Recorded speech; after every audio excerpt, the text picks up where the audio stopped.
नमः शिवाय, जय भोलेनाथ। आप सभी लोगों का व्रत त्योहार एस्ट्रोलॉजी में मैं निधि मिश्रा स्वागत करती हूँ।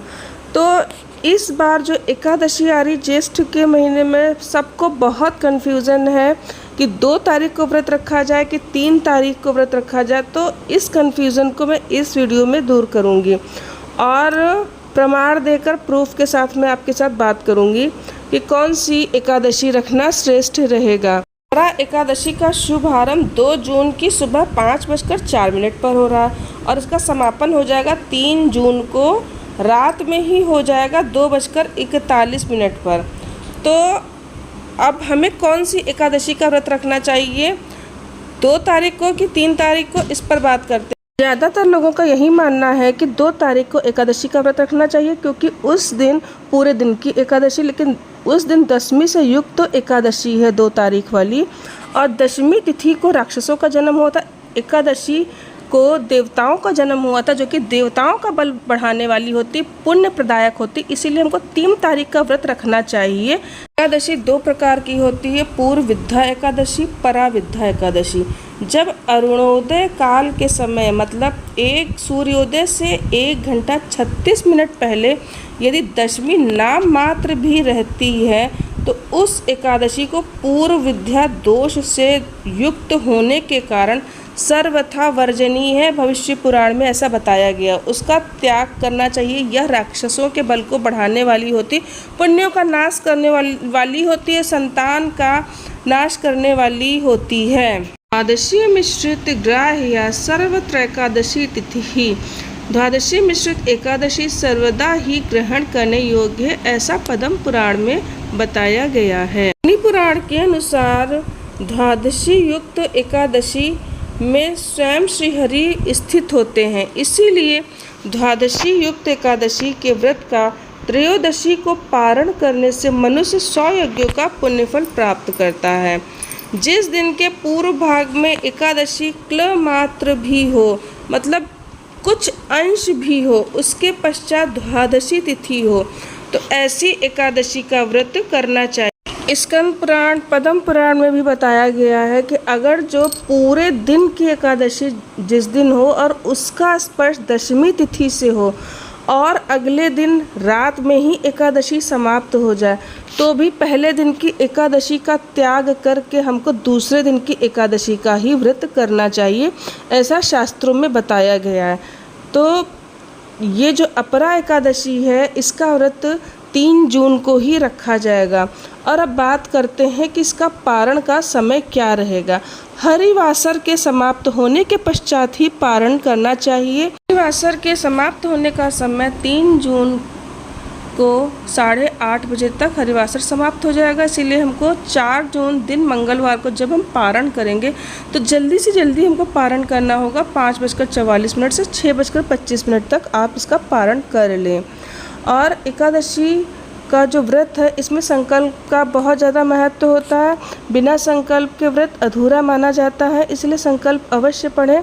संस्कृत में संकल्प पढ़ना नहीं आता है तो हिंदी में पढ़ लीजिए। जहाँ पे आप रहते हैं उस क्षेत्र का नाम, उस शहर का नाम, उस गांव का नाम, उस मोहल्ले का नाम, अपना नाम, गोत्र, एकादशी का नाम, अपरा एकादशी या अचला एकादशी बोलिए।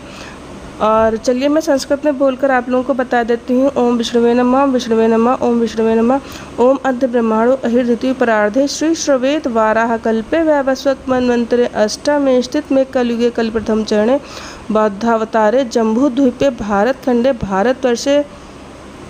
आपके स्टेट का नाम उत्तर प्रदेश या मध्य प्रदेश जो भी है, उत्तर प्रदेश, लखनऊ क्षेत्र, जो मोहल्ले में आप रह रहे हैं, जिस गांव में रह रहे हैं उस गांव या मोहल्ले का नाम, विक्रम संवत 2081, ज्येष्ठ मास, पिंगल नाम संवत। और खैर मैं ये भी बोलती हूँ सूर्य किस राशि में है, चंद्रमा, जो आपको पता हो तो ये भी यहाँ पर बोल सकते हैं। पिंगल नाम संवत, ज्येष्ठ मास, कृष्ण पक्ष और एकादशी तिथि दिन सोमवार। यहाँ पे अपना नाम और गोत्र बोलिए। श्रुति स्मृति प्राणोक्त फला प्राप्त से ज्ञात कायिक वाचिक मानसिक सकल पाप निवृत्ति पूर्वकम। अब यहाँ पे मनोकामना जो भी आपकी एकादशी को लेकर हो वो मनोकामना बोलिए। और बोलिए एकादशी व्रतम पूजनम च करिष्ये। और जब संकल्प लेंगे तो जल हाथ में होना चाहिए, सुपारी होना चाहिए, अक्षत होना चाहिए, फूल होना चाहिए। अक्षत की जगह सफ़ेद तिल लेंगे, चावल का प्रयोग नहीं करेंगे और जल छोड़ दीजिए ज़मीन पे। तो एक संकल्प का बहुत महत्व है, संकल्प अवश्य ही लीजिए। और अपरा एकादशी का क्या महत्व है, चलिए अब इसके बारे में हम बात करते हैं। तो एकादशी का ज़्यादा महत्व शास्त्रों में बताया गया है। भगवान स्वयं कहते व्रतों में मैं एकादशी हूँ। एकादशी का व्रत रहने से जो ग्रहजन्य पीड़ा होती है वो भी शांत हो जाती है। तो ये व्रत हमको करके हम भगवान को पा सकते हैं, मोक्ष के अधिकारी हो सकते हैं, प्रभु की कृपा पा सकते हैं, प्रभु को पा सकते हैं। इसीलिए ऐसी एकादशी का व्रत हर मनुष्य को करना ही चाहिए। तो युधिष्ठिर ने पूछा, जनार्दन, ज्येष्ठ के कृष्ण पक्ष में किस नाम की एकादशी होती है? मैं उसका महात्म्य सुनना चाहता हूँ, उसे बताने की कृपा कीजिए। भगवान श्री कृष्ण बोले, राजन, तुमने संपूर्ण लोगों के हित के लिए बहुत ही अच्छी बात पूछी है।